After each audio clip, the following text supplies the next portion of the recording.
এই মৃত্যুকাণ্ড নিয়ে সন্দেহজনক রয়েছে। আমরা আমাদের দলীয় অবস্থান থেকে অবশ্যই মৃত্যুর হত্যার বিচার দাবি করছি এবং সুষ্ঠু তদন্ত দাবি করছি।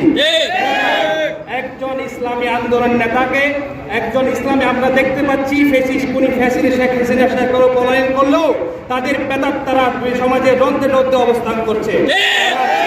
তারা চিহ্নিতভাবে আমাদের ত্যাগী ইসলামী আন্দোলনের যারা সক্রিয় ভূমিকা পালন করেছে এবং তাদের পতনের পিছনে যারা সক্রিয় ভূমিকা পালন করেছে, আজকে আমাদের এই নেতা সহ আমি দেখেছি সেই 5 আগস্টের আমাদের আজকের যিনি তাকে হত্যাকাণ্ডের শিকার হয়েছে তার সক্রিয় ভূমিকা পালন করেছে। আমি আমি আমি দায়িত্বহীনভাবে নাজিম ভাই শুনে সুর মিলিয়ে বলতে চাই, এই হত্যাকাণ্ডের অর্থাৎ এই মৃত্যুর সহ রহস্য উদ্ঘাটনের জন্য আমাদের সুষ্ঠু বিচার দাবি করছি।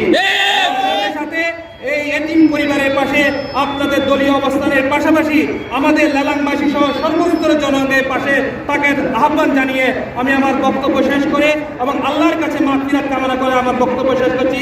আল্লাহ হাফেজ। বাংলাদেশ।